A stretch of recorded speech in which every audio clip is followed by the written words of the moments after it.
How's it going, everybody? Ask me anything about politics. I am available to answer your questions about politics. I know that politics can be a little intimidating if you don't know anything about it, and I was definitely in that camp for a long time, and so I like to make myself available to answer all of your questions about politics. There's no such thing as a dumb question. I am available to answer all of your questions about politics. Interesting with Scott says good afternoon. Good afternoon to you too, Interesting with Scott. Yeah, I'm here to answer all your questions about politics. There's no such thing as a dumb question. There's not going to be any debating. There's not going to be any roasting. It's going pretty good today, Interesting with Scott. I just did my first show of the current stand-up tour, and it went really well last night, so I'm very pleased about that. But yeah, if you have any questions about politics, let me know. Interesting with Scott, what do you think of the billionaires having problems with each other? I'm interested to see if there are any knock-on effects of it. You know, I have heard other commentators like Chris Hayes say that the factionalism of the MAGA Republican Party is going to be maybe the strongest stopgap against the worst impulses of the Trump administration. And, you know, some of the reporting that we're seeing now seems to suggest that that is accurate, but I don't know. It seems a little too early to be dancing on the MAGA's grave. So, you know, I am hopefully optimistic about it, but again, I think it's a little bit too early to come to any specific, conclusions about that. All right, let's see here. Free markets are moral and create prosperity. Socialism is evil and creates misery. That's not a question, buddy. Here's the thing. I don't care if you have different opinions than me, but ask a question, you know? If you're just here to stand on your soapbox, then you're going to get blocked, guys. Let's see here. Braden, dude, says, what side do you side with? I'm a Democrat. I'm a lefty. I'm a progressive. So, yeah, I'm in that camp. Let's see here. Goofy Wise, what are your thoughts on workers owning the means of production? I'm about it. My favorite companies are all our employee-owned companies, like Bob's. I think he does all the oatmeals and shit like that. And there's another one that I can think of, but yeah, there's a couple. It's actually, I have a fantasy of like winning the lottery and starting a chain of employee-owned businesses. But yeah, I think it's great. You know, I think. You know, I don't know if we necessarily need to start mandating that, but I think if we can encourage businesses to do that in any way that we can, then I'm about it. Let's see here, Goofy Wise. Oh, so you're okay with capitalism phasing out? Yeah, I'm down with that. Oh yeah, Hal Rules says, who do you think is going to win the Broncos game? That's not a question about politics. All right. Moonlight. Harris was a terrible candidate and ran a terrible campaign. Agree? No, I do not agree. Moonlight. I think Harris did a pretty darn good job, especially considering that she only had 107 days to mount her campaign, and usually presidential campaigns are planned for over a year before they are implemented. I think that she made the best of a bad situation. I think if the Democrats did anything like really, really wrong this election cycle, it was Biden deciding to run for a second term, because that really fucked us, I think. But again, I don't really believe that there was a lot that anybody could do with 107 days, particularly considering our current, you know, media environment, which is not friendly to people on the left. All right, scrolling down to the bottom. Miss Sweetie says, which candidate do you support? I support left-leaning candidates, progressive candidates. John Bradley says, what Democratic Party stances do you think need to be emphasized in order to win the next cycle? You know, if I had my druthers, I would go for the progressive populist economic agenda, the shit that AOC and Bernie have been saying about for a really long time. I think that Americans are tired of billionaires stomping on their necks with fucking cleats and steel-toed boots. But, you know, the milquetoast wing of the Democratic Party, the more centrist wing of the Democratic Party, like, you know, there are places in this country where their message rings a lot more true. But I'm not, you know, I don't know that, even save like a mass mobilization of the Democratic Party's narratives just being about, the rich are fucking you over and we want to help you out. I don't know if that breaks through our current media environment, because then, I know exactly what Republicans will say, and they will say that the left has become so radicalized and they want to tax you out of existence and they're coming for your paychecks and shit like that. And obviously that's bullshit if the message is about taxing the rich to help out everybody else. But the way that the media narratives work, even bullshit narratives like that can sometimes catch fire if they're repeated enough and are distributed savvily enough, which unfortunately the billionaire class seems to have a lot of ability to do. But yeah, that's what I would say is, populist economic policies, tax billionaires out of existence. Let's see here. Mark Cuban should be the 2028 nominee, says Cheddar Cheese. I don't know if I agree with that, Cheddar Cheese. He doesn't really have a lot of experience in politics. He is a billionaire, so I don't know if that's going to jive with the populist economic message that I was literally just talking about. So yeah. Tana Siam says, will 2025 be the year Taylor Swift finally gets her big break? That's not a question about politics. Knife Knee 94 says, left has splintered. See this going to multi-party system more like France. I don't know if that is accurate. The left seems more coalesced now than the right does, where you have different factions like the centrist Republican faction, the MAGA faction, the Elon Ramaswamy faction. I don't know if I see a multi-party system, working in a country where the Republican Party is fully in charge. Like, they are not going to be amenable to changing our electoral system in order to make it easier for third parties to thrive. So that is definitely not the next 4 years kind of projects. Yeah, baby, over on Twitch says, do you think Democrats are left? I don't think that they are. They are left. That's the definition of what they are. Zigarde, what's going on? How's it going? Carmine says, have Elon and Trump broken up yet? I have not seen that reporting yet. This person says, I need your credentials. I don't have any to give you, my man, so you don't have to be here if you don't want to. Let's see here. Earl says Dems are moderate at best, but we also have a more aggressively progressive wing like Bernie Sanders and AOC. Let's see here. Who'd you vote for? Democrats up and down the ballot. My mom's single, by the way, bro. Well, I'm married, unfortunately. This guy says liberal horse's ass. And that's an example of something that'll get you blocked because you are not being productive. You are not here in good faith. Joe Kerr says, why do unemployed, uneducated, God damn it, I hate it when I lose a comment. Uneducated Democrats like you e-beg on an app developed for kids? I have actually a really good answer for that, but you're not going to be able to hear it because you're blocked. All right. Okay. Scrolling down to the bottom. Glibby Glop says, will you ever run for office? Probably not.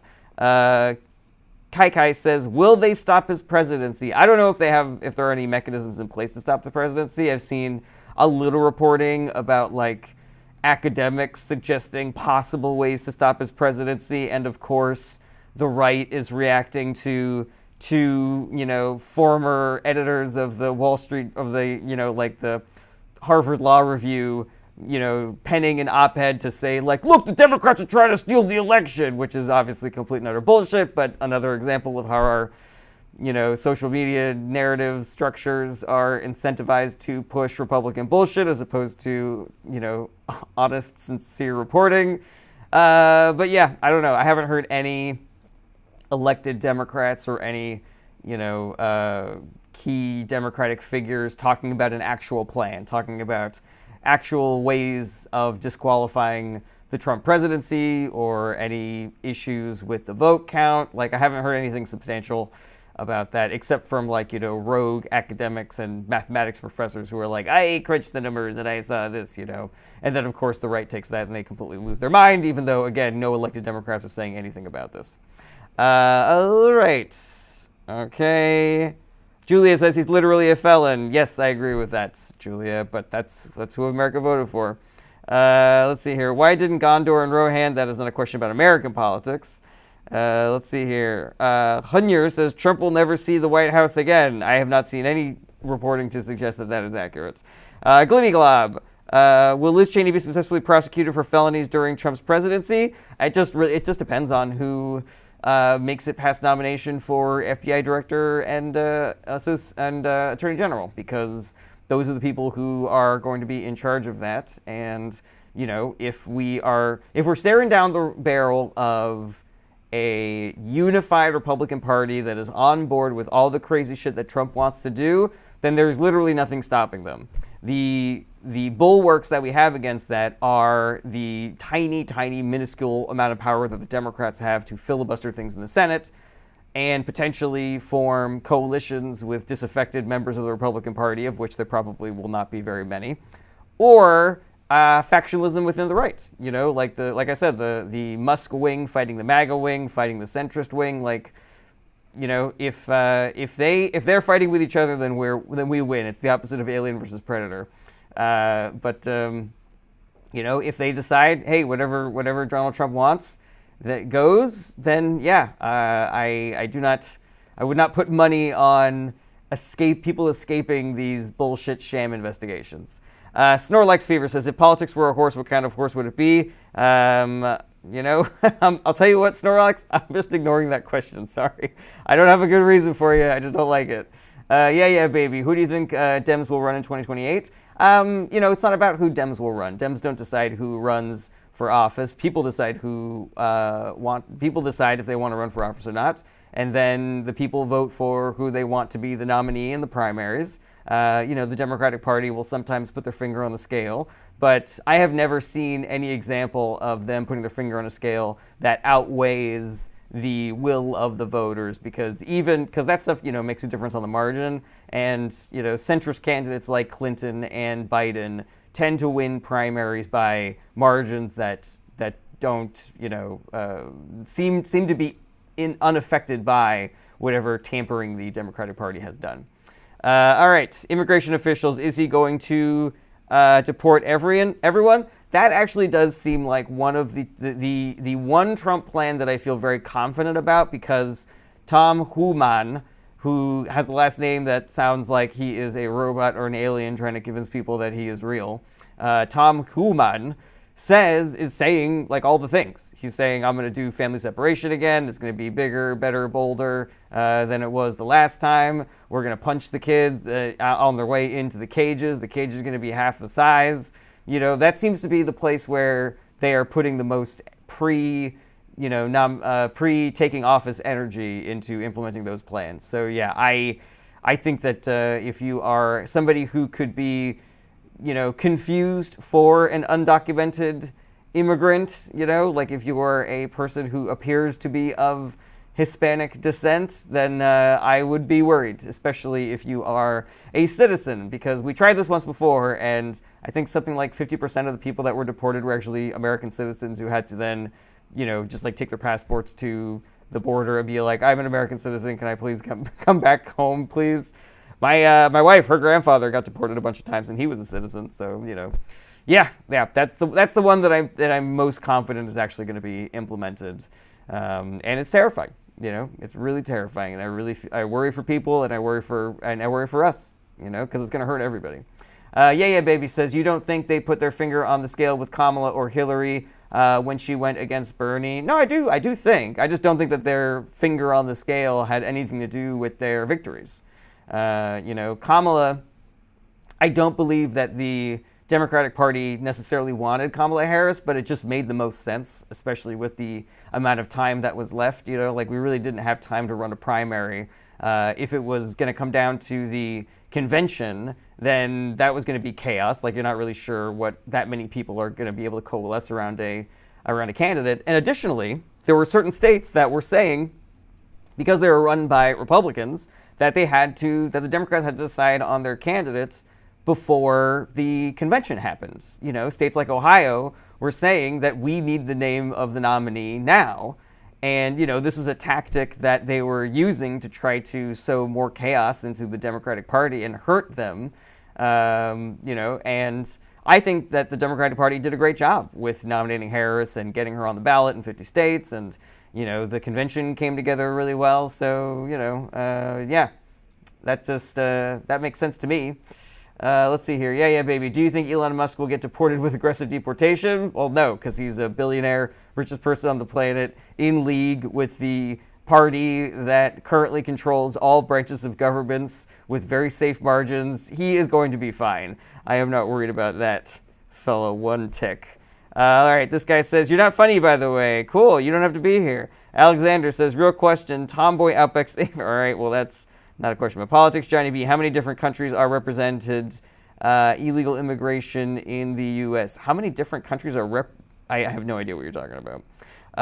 Let's see here. An immigrant is taking Trump jobs. That's very funny. All right.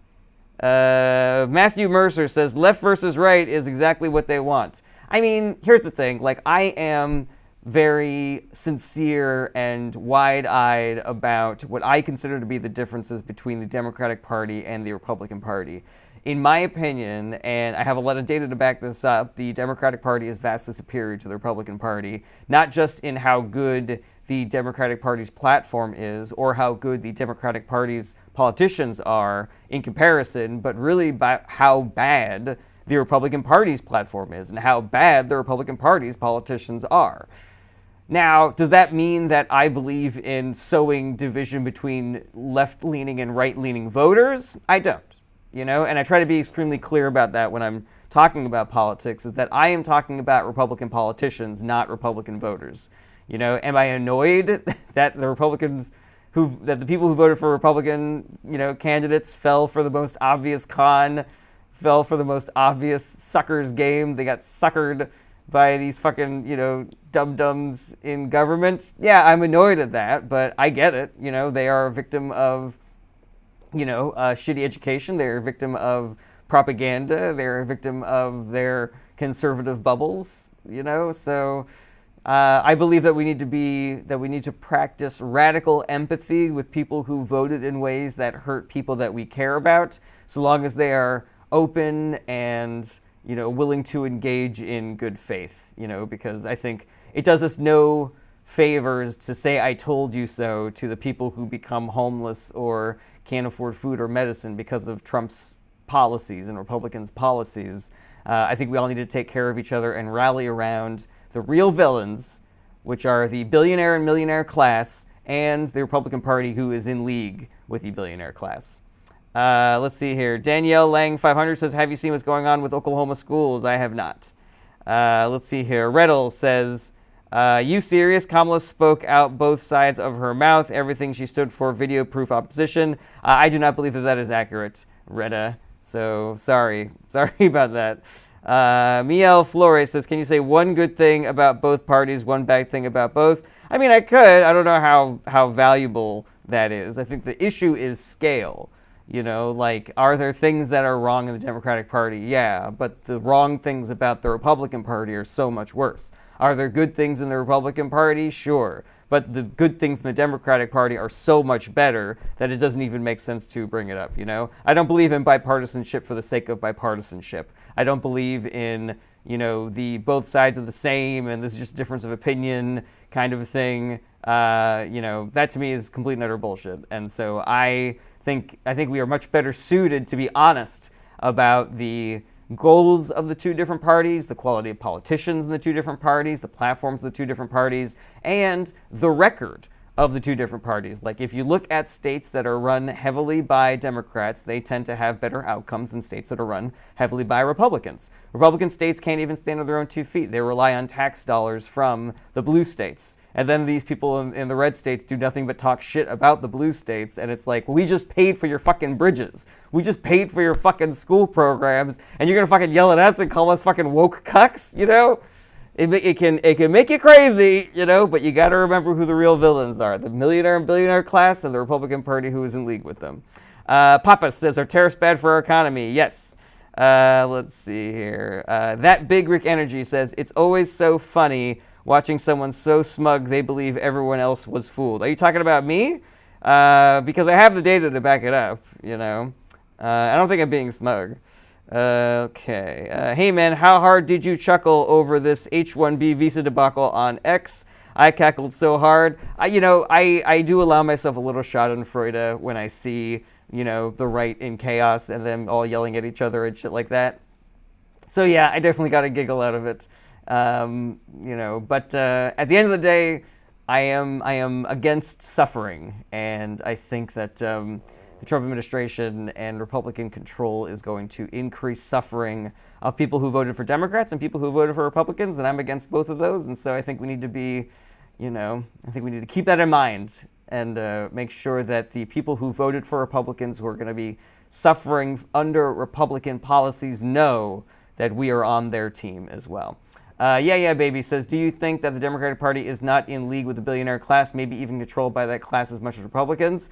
I don't. Yeah, baby. It's a difference of scale. Like if you look at the number of Republican politicians that have super PACs versus Democratic politicians that have super PACs, there is a clear difference. Republicans have more, Democrats have less. If you look at the money that is spent on elections, 75% of billionaire donations go to Republican candidates as opposed to Democratic candidates. Are there corrupt Democrats? Absolutely. But again, it's a difference of scale. There are more on the Republican side and less on the Democratic side. And the policies of the Democratic Party are to fight corruption. The policies of the Republican Party are to make corruption easier. Right-wing judges have been passing laws and passing judgments that have made corruption easier. If you look at the things that are coming out of the Supreme Court, you have a decision by the right-wing Supreme Court saying that a bribe isn't a bribe if it's given after the thing that you bribed somebody for, which is completely fucking insane. Ted Cruz sued the government to make it so that donors could pay him back his own campaign donations, which is just another legalized corruption thing. This guy's not bribing me. He's just paying me back the money that I lent myself to run my campaign, So, yeah, that's, Whenever I hear those both sides arguments, like the hair on the back of my neck just fucking stands up because there are so many examples of how much of bullshit it is. And, the media environment that we're currently living in, it amplifies those voices because the people who have a lot of money and power and influence, they want you to think that there's no difference between the parties. They want you to think that voting doesn't do anything. But if voting didn't do anything, then they wouldn't be working so hard to stop you from doing it. Let's see here. Bauer Power says, do you think a lot of Republicans and Democrats are ethnocentrists? I have no idea, my man. User, a whole bunch of numbers, says, no one is above the law except Biden and Hillary. I think it's hilarious that you forgot Trump in that. It almost seems like you're biased. It almost seems like you're ignoring the one of those three that was actually convicted of felonies. All right, let's see here. ND Guy says, so can we call the Warren Court a far left court then too? I'm going to be honest, I am not as deep in the weeds of Supreme Court history as I am, current Supreme Court affairs. The loose understanding that I have is that legal scholars would agree that the Warren Court, though it ended up making decisions that helped the policies of the left, it was still a fair court. Like, they still abided by their own, legal ethos. Whereas this court is just doing whatever the Republican Party wants. And sometimes they're textualists, and sometimes they're originalists, and sometimes they think that this is the law, and sometimes they think this is the interpretation of the law. Like, they change their legal ethos for whatever they want the outcome to be, and then they reverse rationalize the way that they got there.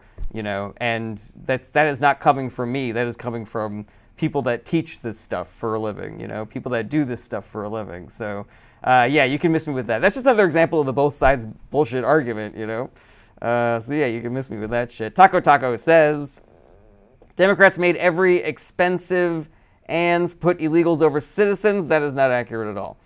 Main reason, which news source do you consume? I try to have a nice varied media diet. I do some centrist sources like the AP and the Guardian UK and CNN. I do some overseas sources like the Guardian UK and the BBC. And I do some progressive sources like Crooked and MSNBC.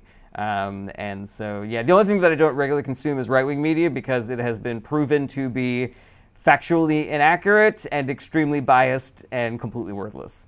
Let's see here. ND guy says, your use of labels is undermining the court. Your interpretation of sources is also concerning. Okay, well, you don't have to be here. I only get my news from Facebook and TikTok, so I'm the smartest person here. I disagree with that, DK. Vegas Mail says, Donald Trump was the largest employer of undocumented workers in Atlantic City. Yeah, you know, there's no end to the bucket of Republican hypocrisy. You know, like you will kill yourself just trying to read a list of Republican hypocrisies. So, you know, the American people have shown that they don't really give a shit about Republican hypocrisies. So I don't know how valuable it is to call it out. It is there. Those of us that know, if you know, you know, you know. But yeah. I don't know if that's the winning argument that we think it is. LOL, saying right-wing media as a whole is biased and not fact-based is revealing your own bias. I disagree with that. All right. Arbo63 says hypocrisy knows no political party. Yeah, but they have more of it on the right. Notification says, why not communism? We've never really seen a good application of communist or socialist principles. There's never been a country that has been 100% communist or socialist. And even the countries that have called themselves communist or socialists are more like oligarchies or autocracies or dictatorships and shit like that. So, yeah, I don't really... you know, I prefer a mixed model like they see in Norway and Sweden and any place that has universal health care, you know, shit like that. This guy says, go Trump, which again, that gets you blocked because again, I don't care if you have different opinions than me, but ask a question, be part of the conversation. Taco Taco says, Dems are communists. Harris is a communist. No, but you are blocked. Let's see here. Right. Ruthie Dayglow says, conservative media doesn't cover important news if it makes the GOP look bad. No arguments here. Ruthie. All right, let's see here. GOPers have turned hypocrisy into an art form. Also no arguments here. Gail Brown. What do you think of a possible President Vance?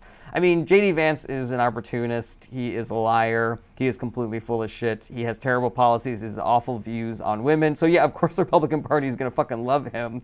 But again, he doesn't have the juice. You know, whatever Donald Trump has, you know, the fact that his brain has been pickled by Fox News the same way as every other right-wing voter's brain has been pickled by Fox News, so they speak the same language and they fucking love him, and he's got, you know, however many years he was pretending to be a billionaire on the world stage that colored people's opinion of him, and then starring in his own TV show that was edited in a way that made him look like some sort of business genius. Like, that made him popular. And J.D. Vance does not have that.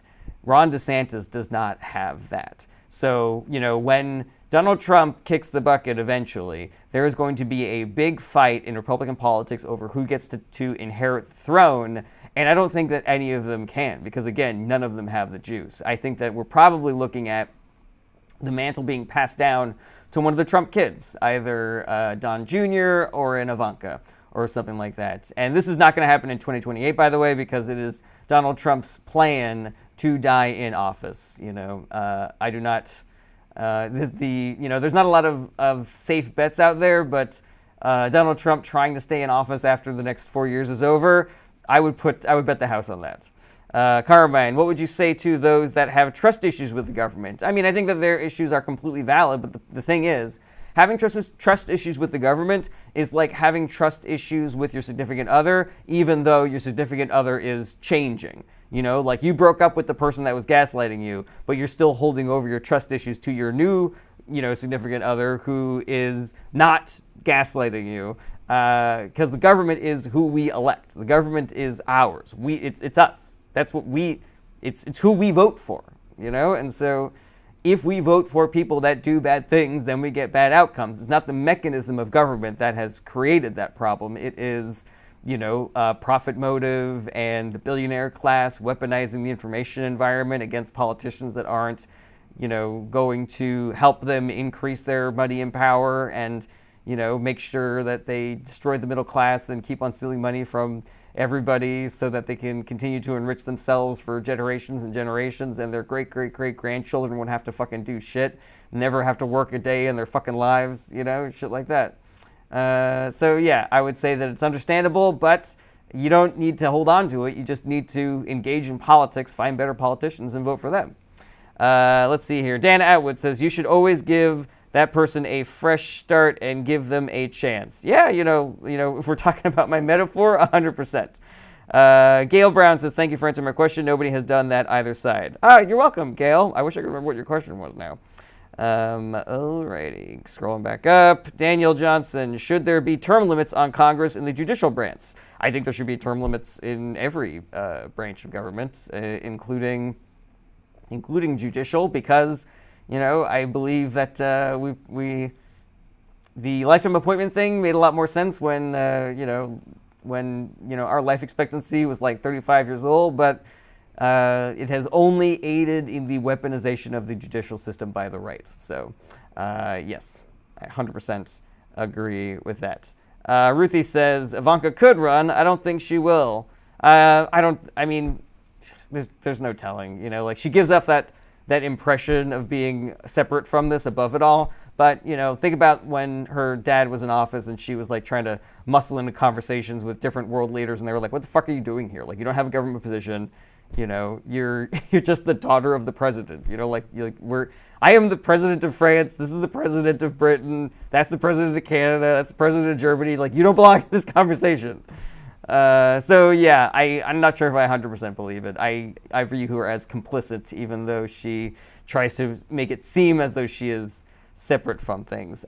T-Bone Tone says, why do you think Trump won? I think there are two main reasons why Trump won. Number one, there was an incumbency bias that political parties all around the world, all around the political spectrum, left, right, and center, all felt, because people are upset about the post-COVID inflation, and they wanted to take it out on whoever was in charge, even if the people in charge were not responsible for fucking up COVID to the point that inflation became a fucking thing. And also, greedflation not being the responsibility of whoever is in charge at that time. That's number one. But the bigger problem, and I think probably the main issue, is the information environment. The information environment is fully weaponized against left-leaning politicians. And, you see this in a million different examples. You see this on right-wing media. You see this in centrist media, where they have to appear unbiased, so they often lump the actions of the Democratic Party together with the actions of the Republican Party, as if to say that both parties are the same, when they are not. One is worse than the other.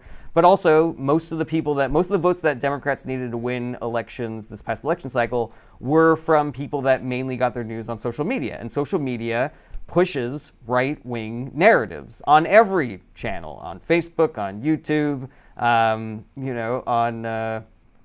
X, of course. And you can miss me with any argument about like, they're all based in California, so they're all fucking lefties. The data doesn't match that. The narratives do not match that. I'm also worried about how easy it is to weaponize social media if you just have a ton of money, and the fact that Republicans had in their corner two of the richest people on the planet, Vladimir Putin and Elon Musk, who were, totally fine with using their money to purchase influencers like Tim Pool to press whatever narratives they wanted. And some of it was obvious right-wing narratives, like what Tim Pool was doing, but sometimes it was more insidious. Sometimes it was videos from left-wing organizers that were telling people to not vote for Democratic candidates to send a message, and yes, the Republicans might win, but we'll get a better Democratic Party in reaction. That'll show them, that'll really show Nancy Pelosi when her party loses the election going forward, shit like that. The both parties have the same narrative. Democrats lose elections on purpose. She hasn't earned my vote. All of this stuff. It was a stew of various narratives that, maybe you weren't going to buy the shit that Tim Pool said, but maybe you're going to buy something that this person who's very, pro-Bernie is telling you to do, So yeah, they throw a whole bunch of shit at the wall, and whatever sticks, sticks, and the end result is fewer people vote, and fewer people vote for Democratic candidates. And it's borne out in the data. Like, if you look, there were, something like 8 million fewer voters this election cycle, and I put that squarely on narratives like don't vote, it doesn't do anything, or don't vote, it'll send a message that we don't like the two-party system, or don't vote, it'll teach Democrats a lesson, or both parties are the same, or, insert whatever narrative that you like right there. I think that is the main issue. I think that is the main issue that we need to solve to make it so that people have a more accurate representation of what their government does and which politicians are actually working towards their benefit and which ones are just trying to enrich themselves and fuck over marginalized communities. All right, Longhorns says, who do you think was the best and worst president? I mean, Trump is the worst president, I think, hands down. Best president, I don't know. I'm a progressive, so I like FDR shit. I like the shit that Biden was doing. I liked Obama. He was a great communicator. I'm not really in the market for validating best presidents. I also don't really agree with lionizing politicians. You can call them out for being good or bad, but once you start talking about how amazing and incredible and flawless they are, then that's when you start getting into issues. Because I see people on the left calling Bernie and AOC fascists, for some of the things that they have said and done, while the right is still calling them the most extreme left-wing ideologues of all time. So, that's not really my bag. All right. Danosuke says, but what about the millions of votes that were challenged and removed from the voter rolls? I mean, I completely agree with that, but I don't know if that would have made a difference in election outcomes. It seems like the wins that we are talking about on the national and statewide level were by such large margins that the tomfoolery of the Republican Party, I don't know if it had as big of an effect as would actually change the election. Now, I could 100% be wrong about that. I have had my finger on the pulse of Republicans cheating to win elections for a really long time, and I would love some substantive evidence that this election would have gone a different way if it were not for purging voter rolls illegally or closing down voting locations in areas that are more heavily Democratic and shit like that. But I just haven't seen any data to suggest that. Let's see here. Ben Dover says, was Hillary better than Kamala? I don't know. I think they're both great. I don't really have any any hard opinion on which one is better. All right, let's see here. MAGAverse says Ken Paxton admitted to 10 million votes. Ken Paxton, he purged 10 million votes from the state of Texas, is what you're saying, and that those 10 million votes were all people who were going to vote and were going to vote for Democrats. I haven't seen that reported anywhere, but I am open to learning that might be the case. Let's see here. Danosuke says, I just want a full accounting. The swing states do a sort of a randomized audit where instead of recounting all the ballots, they just kind of find certain districts or find certain areas and do recounts there. And if they match up, they can assume that the other districts that are similar are probably fine as well. So there was sort of a soft recount done. And again, everything seems above board. And you will find nobody more than me wants there to be evidence that this election was stolen and that we have a legitimate legal case against the Republican Party and Donald Trump, but I haven't seen any reporting on it. I haven't seen any substantive reporting on it, and so if you keep on pushing those narratives, you start to become a conspiracy theorist, and it's not productive. We gotta live in the same reality. All right, Mr. Fancy says, my question is, what is the best way to cope with the felon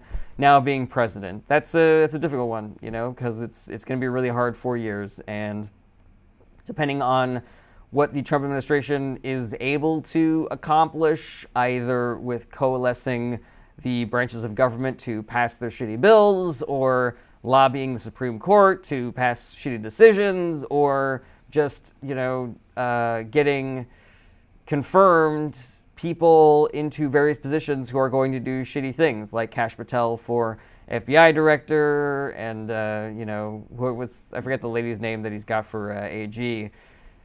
They're going to be able to do a whole bunch of maybe things, there's still an open question about what they're going to be able to get done, and it's all going to be bad. So I think the thing is we have to look out for each other. I think we need to take care of each other. I think we need to not give up, because when we give up, it makes their job of fucking us over even easier.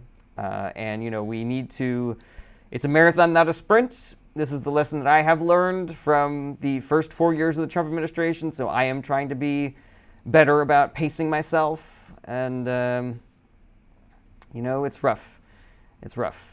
But there's an expression that I heard from somebody who lived through an authoritarian government: nobody lets go of anyone's hand. So we just have to make sure that we are communicating with people in real life and meeting our neighbors and helping each other out and making sure that we're there for people, because that's the only way that I see us getting through this.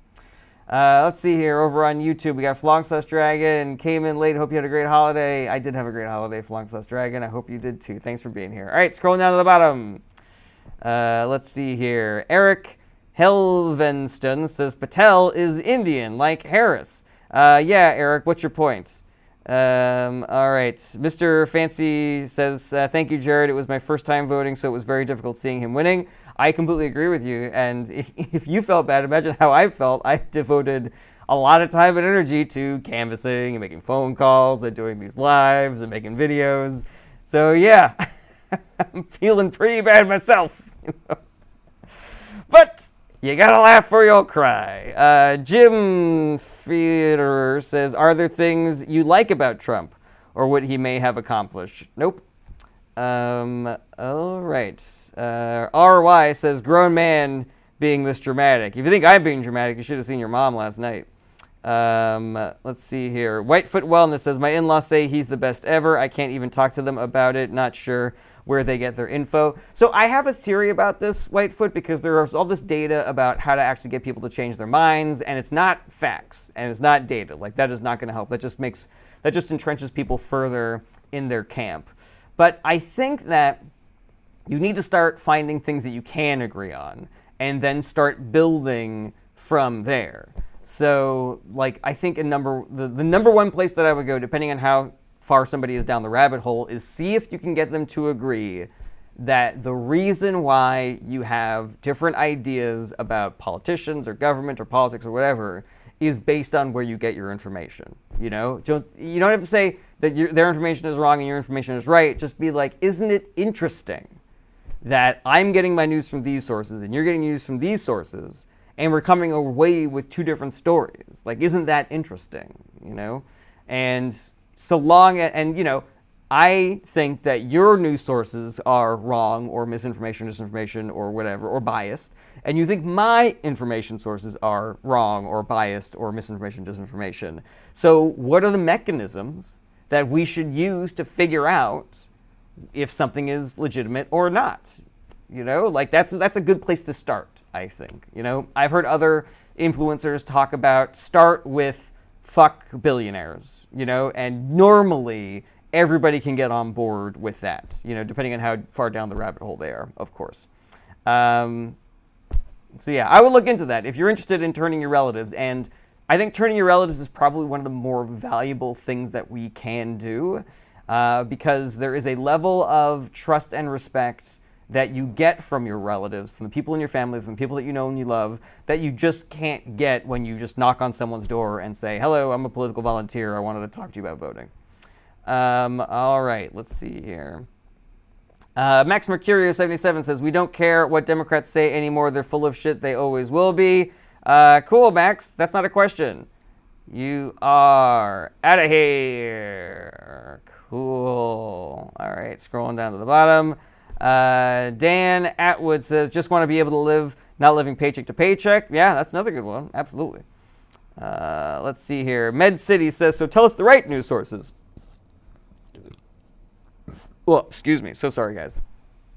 I think the correct news sources are multiple news sources. So get some from the mainstream media, the centrist media, from progressive media, from international media like the Guardian UK or the BBC, and then sort of pair that with your lived experience, and hopefully you will come away with something close to the truth of what is going on in the world. The only media that I say has no value whatsoever is right-wing media, because again, the data bears this out, that they have no interest in truth or validity or journalistic ethics, that they only care about pushing right-wing narratives.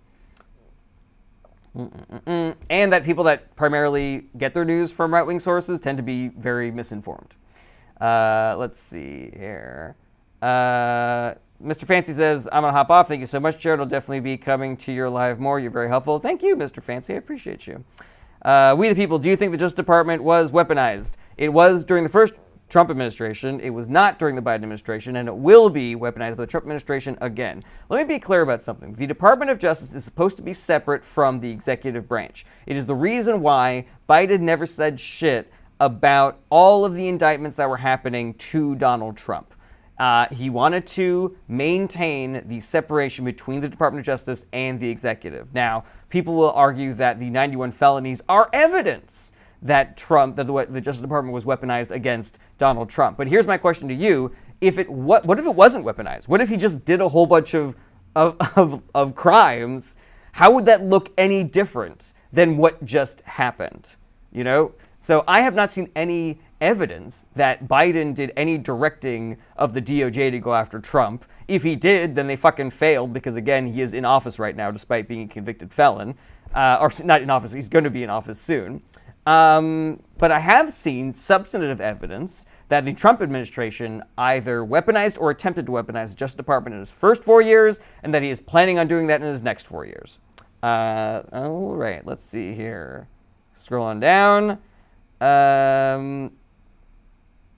We the People says, what about traditional Catholics, pro-lifers, J6ers? I mean, it's difficult, you know. It just depends on how far down what rabbit hole a person is. Yeah, I don't know.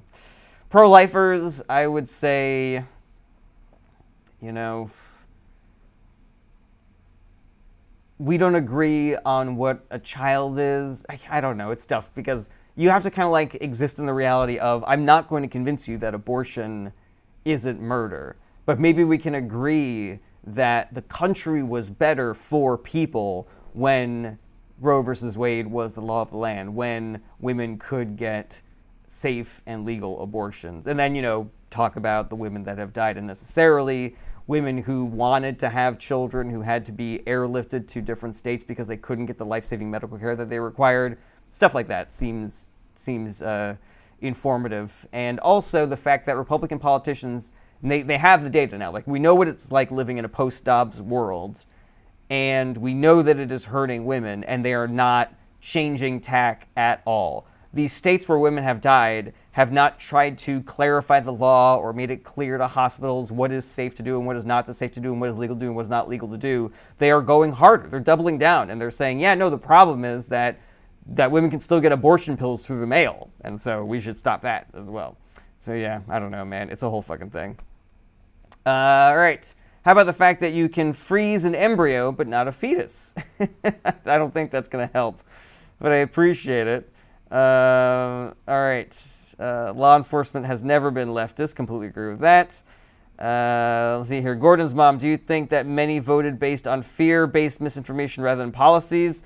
I think that is one of the more accurate things that I've ever heard, Gordo. I think misinformation, disinformation, and just sort of like a missed focus, almost. You know, I don't know a better word for it than missed focus. It's like America was a convenience shop owner who was currently being stabbed in the throat, and instead of stopping that, they were yelling at the kids reading magazines in the corner.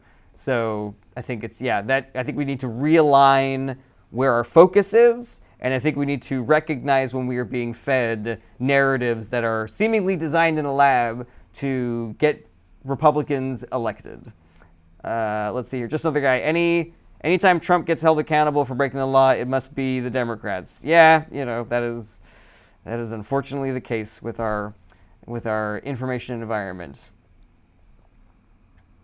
All right, just another guy. MAGA was super scared and always fear-mongering. No arguments here.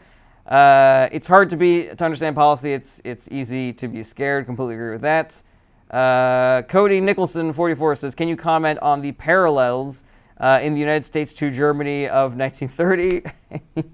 They're there. The parallels are there, and it's not looking good.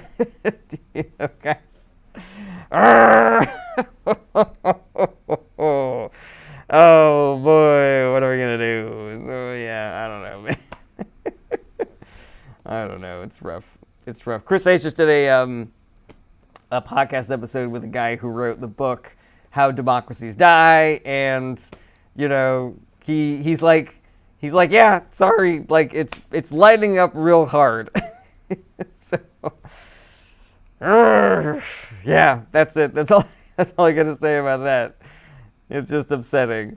Just another guy says, do you think Newsom would have been a better candidate for the Dems? I don't know. Like, again, the information environment would have weaponized him over Harris as being evidence that the Democratic Party is racist. Evidence, you know, there still would have been that narrative, like, why couldn't we get a primary? You know, they would have dragged out all the shitty centrist things that he did as governor. They would have dragged out all the progressive things and called them extreme left-wing shit, you know, like, I don't know. It's really easy to play, you know, the hindsight game, but considering the information environment that we were in and considering that we only had 107 days, you know, between when Biden dropped out and the election, I don't know that there's anything that anybody could have done better than what Harris did. Let's see here. Vaston says, Lena Khan or Pete. I think they're both great. Let's see here. Schnobossis says, this is what we get when we allow money to control politics, like Citizens United. Completely agree with that. And there's only one party that is serious about curtailing Citizens United, and that is the Democratic Party. So, yeah, I feel like it's important to emphasize that. Let's see here. Magaverse says, Harris may have had too much time. It takes time to mobilize and weaponize. I don't know. I mean, if you look at the polling, and especially swing state polling, it seems like from the day that she was announced, there wasn't like a spike and then a drop. It seems like it was a slow build. You know, it seems like she was slowly getting to the point where maybe if she'd had a little bit more time, she could have brought it over the finish line. But yeah, I don't know. I haven't seen any substantive data on that. Let's see here. Jack Spicer, 2525, says, why are Republicans not being held to the same ethics or consequences? Example, Matt Gaetz. I mean, there are a lot of reasons. I'm going to sound like a broken record here. I often sound like a broken record on these lives when I talk about the information environment. When we're talking about pre-social media narratives, the issue is that the papers want a story, and they want something that is going to get eyeballs, and talking about Republicans being shitty doesn't get eyeballs because it has become part of it has become part of the national consciousness. It's become our zeitgeist that they are worse. And so there were a lot more articles about shit that Gore did wrong during the 2000 election than W. Bush, because the newspapers were like, you know, people respect Gore, they like him, so it is a story when he did something bad. It is a story when we have something, you know, that he misspoke or whatever. But George W. Bush, everybody knows he's an idiot, so, you know, it's not going to sell papers to tell people, oh, he said something stupid again, you know. He is not qualified for office. Like, it's not going to sell papers. Same thing with Clinton and Trump, you know. Donald Trump was an extremely corrupt businessman who did not pay his employees and, you know, cheated his business partners and abused his workers and had a scam charity and a scam college and shit like that. But, you know, it wasn't news because everybody knew that Donald Trump was a piece of shit. And so instead we got, you know, a 100,000th article about Hillary's email because people were like, well, a Democrat is doing something wrong. Ooh, okay, let's read this story. That's interesting to me. All right, We the People says the Clinton Foundation. I don't know if you were talking about that being a good thing or a bad thing, but it was a very highly rated charity by independent organizations. So I don't know. I haven't seen any reporting to suggest that there was anything shady going on at the Clinton organization. Mace28 says, how stupid is America? America is as stupid as Republican politicians have worked for it to become by defunding and devaluing education and teachers and pumping billions and billions of dollars into propaganda. Let's see here. Bumpkin says, and Kamala was such a better choice with a laughing face, as though they're being sarcastic. Kamala was a much better choice. I don't know who you're talking about. I'm guessing Trump. But yeah, Kamala was a much better choice. Just another guy. Always seems to be the case. MAGA hypes up any Democratic failures when rep failures have been much, much worse. Yeah, but again, it's not MAGA doing it. It's, billionaires spreading those narratives. And they have people who, like Tim Pool, who they're legitimately just like paying to spread those narratives. But then they also have useful idiots who are being tricked by these narratives, and then they spread it on their own channel for free. They got Russian bots putting out misinformation, then American idiots fall for it, and then they push out that information as well, for free. I feel really bad that these guys aren't getting paid for their labor, So yeah, it's a fucking mix, It's a media environment that is weaponized to assist Republican candidates and hurt Democratic candidates. And I think the only way because I don't know that any organization can fight this on their own, because the Republican Party has a lot of money behind it. They have the richest people in the world are helping them to take over the American government and turn it into a fascist dictatorship, an oligarchy for rich people, by rich people, and yeah, for the rich, by the rich, like Abraham Lincoln said. Sorry, I forgot, lost my train of thought there. So yeah, I don't know if anybody has the amount of money and influence necessary to battle even just Elon Musk and Vladimir Putin by themselves. So I think that the only solution is that we need to do it as individuals. We need to talk to people in real life and make sure that they know what accurate information is and which narratives are, being fed to them in order to elect Republican candidates and shit like that. We the People says, what if the wool was pulled over your eyes? Excellent question, We the People. And I do these checks every now and again. I do the am I the crazy person checks time and time again. And I double check my information and I redouble check my information. But there's a couple of points that I use as sort of like my North Stars for am I being full of shit? Am I being lied to right now? And the 2 points are trickle-down economics and climate change. I know from my lived experience of being on this earth that trickle-down economics is bullshit. It only serves the rich and it hurts everybody else. And the Republican Party is still saying that trickle-down economics is the move. They are not letting go of trickle-down economics. They are still all in on trickle-down economics. And I know that it doesn't work. And they know that it doesn't work. And we all know that it doesn't work. And they're still saying that it will work. And we just give the rich a little bit more money. So that one, I'm just like, well, I think you might be full of shit. I think everything that you're saying is fucking lies based on that. The second one, again, climate change. I can look out my window and see, wow, there is significantly less snow than there used to be. I can go outside and be like, it didn't used to be this warm in February. I lived in New York for 20 years. There was significantly more snow on the ground in the 5 first years that I lived there than the 5 last years that I lived there. And the Republican Party is still saying that climate change is not real, or if it is real, it's not man-made, and they're still hyping up fossil fuel industries, even though they are dangerous and polluting and are going to make it difficult for us to feed ourselves and shit like that. Wine makers are having to plant their grapes further north every year in order to account for this. And they're still saying that it's not real. So that is my shorthand for, am I full of shit? No, trickle-down economics, climate change, they're the ones that are lying. They're the ones that are lying. But thank you for your question. Mace28 says, I lived in New York for 45 years, and I agree. Thank you very much. Let's see here. We the People says, Mars is experiencing increased warmth. Okay, I don't know what your fucking point is, man. I don't think that you're here in good faith, We the People. It seems like you are just saying things. I think you're trying to start a fight. I think you're trying to start a debate. I don't know what your issue is. But you're you are block eligible for this bullshit. All right, what do we got here? All right.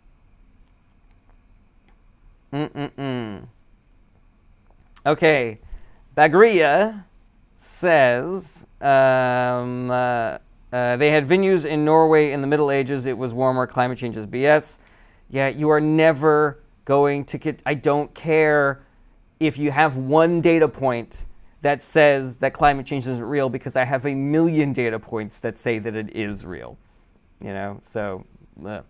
Bumpkin says, look at what it takes to build batteries for electric cars. Yeah, that's the thing, is like sometimes you need to do a step back so you can take 10 steps forward. And electric cars are better than gas guzzling cars, even if we have to sacrifice a little bit of environmental efficiency now in order to get there. It's like, yeah, building and transporting windmills and solar panels is going to put a strain on our environment. But that's an investment that you make so that we can radically decrease the amount of fossil fuels that we're putting into the atmosphere in the next 10 years. But also, like, I'm not even about electric cars. Like, I want to have walkable cities with public transportation, so you can miss me with that argument also, you know. Let's see here. Braxton says, name all 100 senators right now. I'm not going to do that again. I did it for your mom last night. Bumpkin says, if it was a great idea, they would have put an alternator on those cars. Yeah, you're not here in good faith, my man. You're not asking questions. See you later. Okay. Host, very important question. Is it true that Kamala is America's baddie? I don't know what that means. All right. Braxton says, you are a political analyst. If you say so, yeah. All right, let's see here. Okay. Vastin, I've asked that like 50 times. I'm not gonna answer if Kamala is America's baddie. I don't care how many times you ask it. It's not a political question. Let's see here. Flong Sauce Dragon over on YouTube says there is some infighting on the left, mainly about TYT moving to the right. Do you think we should try to work with Republicans on populist issues that we agree on? What's TYT, Flong Sauce Dragons? Yeah, you know, the Democratic Party is maintaining their assertion that they do not care where good ideas come from, that they will vote for good ideas regardless if they come from the left or the right, which differentiates them from the Republican Party, because the Republican Party will say no to ideas if they come out of a Democrat's mouth. Now, do I believe that that's going to happen? I don't know. I'm skeptical. I have not seen a lot of good coming out of the Republican Party over the last 30 years. The Young Turks, mainly about the Young Turks moving to the right. I mean, I don't love the Young Turks either. I've always felt them to be, you know, putting a lot more shade on the Democratic Party than on the Republican Party, when I feel like the shade belongs on the Republican Party. Again, it's a difference of scale. I think we need to be focusing on the dude stabbing us and not the kids that are reading magazines in the corner. I think, you know, we can talk about the flaws of the Democratic Party all day, but the conclusion needs to be that the Republican Party is so much worse that it's not even fucking worth talking about. And if Democratic politicians are bad, then we replace them by voting in the primary. But voter participation in this country is in the fucking toilet. So people don't connect the fact that they need to vote in the primary in order to get better politicians, and then maybe you won't have politicians to fucking complain about because they'll be good, or because they'll be the ones that you voted for. And then you can say, well, that's not what I voted for that person for. I'm going to vote for a different person in the next primary. You know, shit like that. So, yeah, I don't know. I don't really buy a lot of these assertions that the left is moving too far to the right or moving too far to the left, because it's just, it seems valueless to me. Like I see people saying both things, and it fits whatever narrative they're trying to push. You know, if they're a left-wing organization, they're going to claim the Democrats are too far to the right, and vice versa. And you know, the fact that we are seeing so many different voices saying this seems like evidence that it's, you know, this is what the Democratic Party is. It is a big tent. We are supposed to be working with each other, even if we are different, even if we have different priorities and different ideas, as opposed to the Republican Party, which is largely a monolith. You know, we are typically white, male, evangelical Christians, and so we're going to do the things that are going to help us and our rich buddies.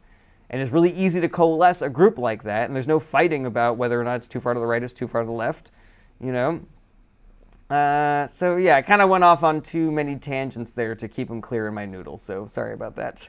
Long thoughts. I hope I answered your questions. Dillbob says, all right, I'm being reported for inactivity, which is a thing that right-wingers like to do to my live stream because they don't like it when I tell the truth about things. All right, there we go. All right.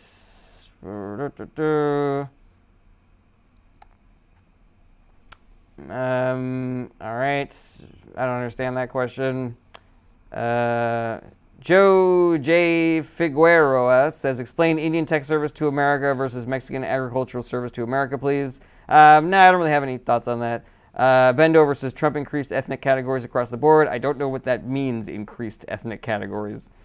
Bendover says, you would know the truth if it fell on you. Okay, now I know who you are, Bendover. See you later. All right. Let's get into these comments. Schnowbasis says, sometimes it feels the Dems can't decide because they are everything thrown together. I mean, but that's the point of the Democratic Party. We're supposed to be a white tent. We're supposed to be a rainbow coalition. Yeah, and I think that the infighting of the left is purposeful. I think that it is, the people that have a lot of money and power are incentivized to make sure that there are rifts within the Democratic Party. So the same way that the rich will try to get the left and the right to fight so that they do not realize that it is the rich that are fucking them over, the rich will try to get the different factions within the left to fight so that they are not able to coalesce and fight against the Republican Party and the wealthy elites. All right, let's see here. They are doing such a good job. Yeah, well, they got a lot of money, and it's easy to do things when you got a lot of money. Red Like China says, it's not a very big tent if it has nothing to do with the actual working class, but it does. It has a lot to do with the actual working class, Red Like China, and if you believe that it doesn't, then I believe that you have fallen for some of these anti-Democratic Party narratives that I have been talking about at length. And I can expand on that if you like. Jade, Cenk is so flamboyantly anti-establishment. He makes the Democratic Party more divided. Yeah, I don't really care for a lot of left-leaning commentators. It seems like they only have value if they criticize the Democratic Party. Like, they spend so much time convincing people that, like, I don't like Harris, but, or the Democratic Party sucks, but, shit like that. And I'm like, it's a flawed organization. They've done a lot of good, and, I don't believe in throwing the baby out with the bathwater. So, I don't know. I don't see any value in that kind of criticism. Data Boy over on Twitch says, hey man, we are building a social media platform for respectful political discourse because we feel politics is not just about hate and animosity, but respectful discussion and find solutions. We are building Politorium. Kindly check it out. That just seems like an ad for your new social media platform. Yeah, I'll check it out. I got no problem with that. Alrighty, let's see here. Isaac, did you look into South Dakota's 3rd Congressional District? I did, Isaac, and I didn't see anything. I didn't find anything. So can you be more specific? What should I be looking into? Main reason, what's it going to take for MAGA to wake up? There's nothing that's going to wake them up. If people are being fed propaganda that tells them that it is raining, even though they are watching somebody piss in their face, they're still going to believe that it is raining. So it is up to us. It is up to us. We have to talk to people in real life. That is the only way that we're going to be able to fight against this kind of misinformation. If we had control of the government, maybe there would be legislation that we could do, but we don't have control of the government. And so the Democratic Party does not have the power necessary to make this change. They don't have the money necessary to make this change. They don't have as many billionaires in their corner as the Republican Party does. And all the $5 donations in the world are not going to equal the shit that Elon Musk and Vladimir Putin can do with a snap of the finger. They won't even fucking feel it. Let's see here. Vastin, I wasn't listening entirely, but did you say I don't like commentators as a commentator? I said I don't like certain left-wing commentators, so I'm not really sure what are you doing here, Baston, you know? Global on YouTube says people are upset about Bernard Sanders not in primary and they want their $27 back. No, they don't. I donated to Bernie Sanders. I like him a lot. I do not need my money back. That is what you do when you are donating to political candidates. You give them money to spread their message and spread awareness and try to get people to vote for them. Let's see here. Political Candy says the internet is a tough crowd. Yeah, you know, what are you going to do? Dan Atwood says, well, they need to get some younger people. They have different ideas to run for president. I mean, I love generational change in the Democratic Party. I think that is, you know, one of the better things that we should be leaning into. And I feel like the, you know, octogenarian centrist gerontocracy wing of the Democratic Party has been really shitty about this. You know, they have not been the elders who are offering wisdom but stepping aside so that the next generation can take over. They have been just like pushing the younger generation down and saying, wait your turn, wait your turn. And I do not think that is a good strategy going forward. So yeah, I do everything I can to encourage younger candidates. I work with Run for Something, which endorses candidates only that are under 40 years old. That is a great organization that everybody should be donating to and donating their time to. They're a great organization to volunteer for. All right, New Age Democrats are just Tammany Hall Democrats. I don't agree with that. Jade, I think Cenk was trying so hard to root for a third party while knowing that wasn't going to happen. I mean, I think that's malpractice. I think it's political malpractice. If you are urging people to vote third party, then you are committing political malpractice, especially if you know that a third party candidate can't win. And he most likely knew. He most likely knew. All right, main reason Biden walked the picket line, yet MAGA got the working class. Thoughts? Propaganda. Propaganda, main reason. That I'm telling you that is it. I could list you a dozen things that the Biden administration did that were pro-working class, and a dozen things that the Trump administration Republicans do that is anti-working class, and it wouldn't make a fucking difference. Like there's a expression that I just heard bandied about on this podcast I listened to called deliverism, where if you do good things for the population, they will reward you by voting for you and your party again in the future. But we have seen in this past election that deliverism doesn't work, because there were a lot of things that the Biden administration delivered for the American people. It did not matter.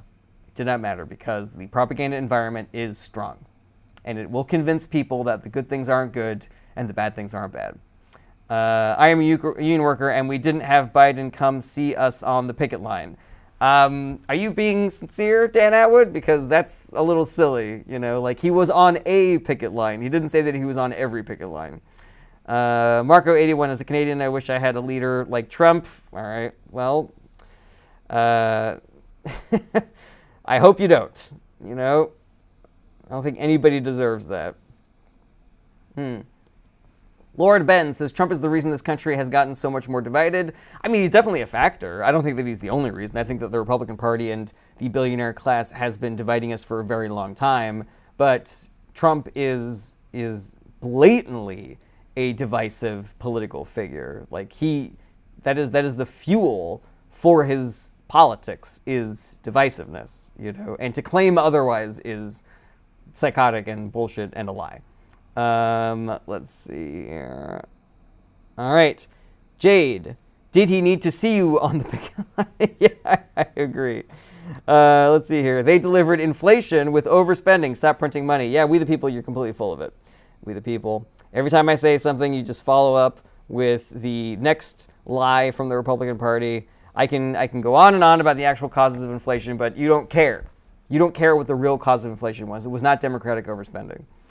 John Fox, I still don't get why people believe his lies, because they want to believe his lies, because their propaganda that they see on social media and the news is telling you that his lies are the truth, and that the lies that they know are lies aren't lies for them, they're lies for other people. Like, there's a lot of justification mechanisms in the human brain that the right and the billionaire class and Trump have been exploiting for a long time. Let's see here. Jason C. Franklin says, he's decisive? No, he's divisive. Did I say decisive? I meant divisive. I'm pretty sure if I look at the tape, I'll have said divisive, but I am not willing to bet the house on that. Jason C. Franklin says, the liberals are the ones who divide.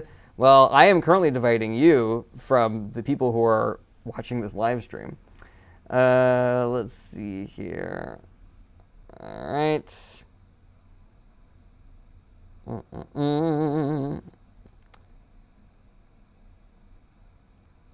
All right. Fair was just mega. All right, so I am going to do my outro, and then I'm going to look for final questions because it looks like we are slowing down a little bit. I want to thank everybody who came out to watch the live today. I am currently on the road doing stand-up, and, this is my first time trying to do a political live stream from stand-up tour, and it is interesting, and it seems to be working okay. I got to check the tape and make sure that the audio sounds good and everything, but I am looking forward to continuing some sort of a live streaming schedule while I am here on the road, so I would appreciate, you guys coming back time and time again, give me a follow. I'm usually pretty good about posting my schedule on my TikTok and on my website, so you can go to jaredbernstein.com if you're wondering when the next time I'm going to be live streaming is. I am planning on doing another live stream tomorrow around the same time. I usually start at noon, usually 11:45 because I really like doing things. And tomorrow is my big day off, and so I get to do a live stream and then go see a bunch of movies. I'm very excited about it. I appreciate all the support that you guys can give me. If you like my stuff, I'd appreciate you guys to give me a follow, go to my channel, like my videos, share my videos, tell everybody how great these lives are. If you're in a place where you can do support financially, like going to my Patreon or going to my Spring Store or sending gifts via the TikTok app or giving me a subscription on Twitch, which I believe are free to you, but then actually give me a little bit of money, I would appreciate all of that as well. But, I know we're living through a cost of living crisis that is only going to get worse once Trump is in office. So, I am not going to insist that anybody send me money that they cannot afford to send me. I appreciate you guys being here. I appreciate the comments. I appreciate all the love and the shares and the likes. And just please don't get despondent. Please don't get cynical. We can make a difference if we stay politically engaged and if we help each other out. Nobody lets go of anybody's hand. If we all do a little bit of work, nobody has to do a lot of work, etc., etc. So jaredbernstein.com if you're ever wondering where to find things like my touring schedule, my live streaming schedule, my Patreon, my store, links to my podcasts and shit like that. Other than that, I think that's everything. My normal streaming schedule is Tuesday, Wednesday, Thursday, 12 p.m. Pacific Standard Time. But because I'm on the road, that is going to be in flux. So if you want to check me out, check out jaredbernstein.com for my updated streaming schedule. Or TikTok, I usually am pretty good about making events, like registering events on the TikTok app. I think that's everything that I usually say in my outro. But we're gonna find a couple of final questions here. Flonk Dragon says, say hi to Steve. Saw him in India recently. Do you say break a leg to a comedian? You do say break a leg to a comedian. Lord Ben says, best Democratic candidate in 2028. I don't know best. There are a lot of candidates that I would be very happy to see on the Democratic ticket. I'd love somebody young. I love somebody progressive as opposed to a centrist. But, I'd be happy if it's a Democrat because the Democratic Party is better than the Republican Party. All right, let's see here. Other countries have the same, and we have 7/12 of our country thinking the opposition is a threat. Not really sure what that means. Thank you for your advice. Not sure in-laws would listen. They would drink his piss if he bottled it. That is gross. Vastin says, Twitch Prime subs are free. Normal subs aren't free without an Amazon account linked to Twitch. All right, well, if you can do that, you can do that. If you can't, you can't. All right. Carmine says, what did your wife end up getting you for Christmas? She got me exactly what I wanted, which I wanted a new razor blade, a new fancy razor blade that had no plastic and had recyclable razor blades. And I was given it, and it is beautiful. It is gorgeous. I'm very excited about it. Let's see here. Blue Volleyball 102 says, also, what do you think about Charlie Kirk? Charlie Kirk is completely full of shit. He is a liar. He is an opportunist. His Twitter is all fucking bullshit and nonsense. He is a fucking hack. He's a political hack with zero, sincerity. And yeah, he's just walking the party line, So yeah, he is a bucket of Republican bullshit. And I don't know if you, it seems obvious from my life that was going to be my opinion about that guy, Let's see here. T-Bone Tone says, do you have an opinion on the Hunter pardon? I do have an opinion about the Hunter pardon, and it is that, so the short version is I don't care. Because again, I believe in scale. And the Trump pardons were way, way worse. He pardoned a guy that killed a cop. He pardoned a drug trafficker. Him and Rudy Giuliani were selling pardons for $2 million a pop. He pardoned Sheriff Joe Arpaio. He pardoned that soldier who was slaughtering civilians in Afghanistan, who everybody in his unit was saying, like, this dude's psychotic, he's a murderer, he belongs in jail. So, yeah. I don't care about the Hunter pardon because I have a long list of pardons to be mad about. Now, do I think that it was the right thing to do? No, not necessarily. I don't think that president should have the pardon power. It doesn't really seem valuable to me at all. So yeah, let's get rid of all presidential pardons. Let's get rid of all presidents being able to pardon family members, which Donald Trump did as well. He pardoned his his son-in-law's dad, and then made him ambassador to France. Yeah, there's a thing I'm trying to get started. I don't know. I'm not sure the most clever way to phrase it, but it's basically like not top of the list. What do you think about the Hunter pardon? It is not top of my pardons to get mad at list. What do you think about Taylor Swift flying around in a private jet and increasing climate change? Not top of my people that I'm getting mad about for contributing to climate change list. That list is the Koch brothers and, the Republican Party and, the fossil fuel industries in general and, oil companies that spill fucking oil in the middle of the ocean and, fucking poisoning all of our seafood and shit like that, Then I'll get to Taylor Swift eventually, All right, Brian over on YouTube says, ask you anything about politics, really that's your shtick? Yeah, it is my shtick, Brian, because I believe in making it so that people can ask questions about politics, because politics can be very intimidating if you don't know anything about it. And I know that because there was a period of time when I didn't know anything about politics, and I was very intimidated by it.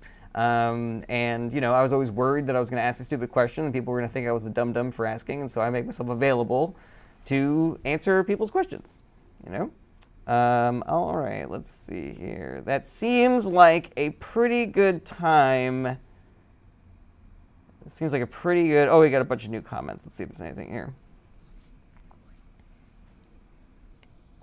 All right. Rocket One guy says, politics in America are a waste of time. Trump is horrible and Joe Biden is worse. That is not accurate. That is not a question. You are blocked. All right. Brian says, I got one question. Butter or plain? It's not a question about politics. All right. Scott, how about Democrats flying all over the place? Yeah, again, not top of the list. All right. What is the bipartisan border bill? A little simplified.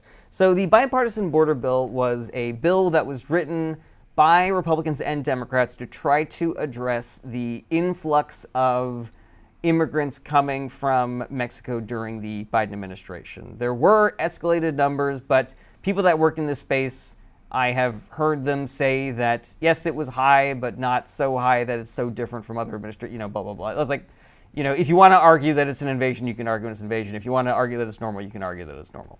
But regardless, the Democrats and the Republicans decided that they were going to do something together to try to address it. And, it was a much more Republican-friendly bill than it was a Democrat-friendly bill. There was a lot of things that Republicans wanted in that bill. So, but they were like, let's do something. Let's try something. The American people are worried about this. It's like everybody's fucking flipping out about immigration and illegal immigrants. I think maybe because rich people want us to demonize immigrants so that it will distract from the fact that rich people are fucking stealing the food off of our fucking plate and kicking us out of our homes and fucking ruining our lives, stomping on our necks with fucking cleats and steel-toe boots and shit like that. So everybody focus on the immigrants. So everybody's fucking flipping out about immigrants. The Republicans and Democrats were like, we're going to do something. We're going to try something, all right? And then Donald Trump called up the senators and said, don't pass that bill that you just wrote because I want to run on immigration as an issue in the 2024 election. And then the Republican Party acquiesced and they dropped the bill they wrote to bend the knee to Donald Trump. This is one of many reasons why I do not believe that the Republican Party has any validity on the issue of the border. I do not trust them on it at all. If they're willing to politicize legitimate issues and maintain problems instead of trying to fix problems just for political expediency and just for political value, if they have a political football that they can use, they do not have any credibility on this issue whatsoever. All right, Brian says, here's a little question. How screwed is Matt Gaetz? I don't know that he is screwed. You know, there are a lot of people who are powerful tend to be able to skirt, legal liability. And, there are exceptions to that. And I hope Matt Gaetz is an exception to that. But I don't know. The Trump administration and the 91 felonies that he was indicted for have shown me that it is possible for somebody who is rich enough and powerful enough to completely skirt responsibility. And it is only through being perfect and the mobilization of the mass populace that we are able to insist on accountability for certain people. And I just hope that he is one of them. Let's see here. A whole bunch of letters says, why is the Pentagon allowed to fail the audit for 7 years straight, $2 trillion unaccounted for? All right, this will probably be my last, this is probably going to be my last question. Let's see here, Brian. Okay, that was a great question because now I can bet you $1 that you're wrong. You can bet me $1. I'm not gonna do the bet because I want him to be screwed. Like I want to agree with you, but if I'm pessimistic about anything, it's about justice for the rich and the powerful. Okay, so the reason why the Pentagon was able to fail all those audits without any, accountability is because the Republican Party is never going to say no to the Pentagon. They like helping their friends in the military-industrial complex gain lots and lots and lots and lots of money and power. That's what they like to do. They like to do that. They like war. They like empire. They like expansionism. They like invading countries and doing regime change so that we can get their resources for cheap. That is the Republican Party's ethos. That is their platform. They like that. That is like what they like to do. The Democratic Party does not have the ability to rein in the Pentagon because the idea around the Democratic Party is that they are anti-military, anti-national security, pro-terrorism, that we're a bunch of squishes, that we're going to solve all global problems with love and by sending letters to terrorists and giving them hugs and shit like that. That's the idea that we have of the Democratic Party. So if the Democratic Party if they removed $1 from the Pentagon's budget and then the next day a soldier got a splinter, then the world would lose their minds and say the Democrats don't care about national security, they don't care about the military, and they would lose every election going forward. Meanwhile, the Republican Party literally let the worst terrorist attack on American soil happen under their watch. It was George W. Bush, 9/11, their fault. It was a massive intelligence and national security failure. There were intelligence officers who resigned because they were saying Osama bin Laden is going to attack America, and they were telling them in exchange, find us something about Iraq. We want Iraq instead. They let it happen. They had full control of the government. They let 9/11 happen. And the American people, what was their reaction to that? Well, they tried their best, I guess. And then they gave George W. Bush a second term for him to continue fucking the country up. That would never happen under a Democratic administration. So if you want to rein in the Pentagon, you need to do two things. One, you need to vote for Democrats because the Democratic Party is the only party that is even going to try to rein in the Pentagon. And two, you need to be part of the people that fights this narrative that the Democrats are bad on national security or bad on the military. We all need to help with this. That's the only way that we're going to solve this. Because so long as the Democratic Party can be threatened with being called anti-military, national security and shit like that, then they're going to worry that any accountability for the Pentagon is going to cost them their elections. And, I don't really give a shit about whether certain politicians are able to maintain their office, but I am concerned about Republicans being able to replace those politicians because, again, they're worse. They're a lot worse. Not a little bit worse. They're a lot worse. So, yeah, that's the long and short of that. All right, everybody. Thank you so much for watching. I will see you guys tomorrow at 12 p.m. Pacific Standard Time. Have an excellent Friday, and I will see you tomorrow. Take care, everybody. Goodbye. Goodbye, goodbye, goodbye, goodbye. Goodbye, goodbye, goodbye, goodbye, goodbye, goodbye, goodbye, goodbye, goodbye.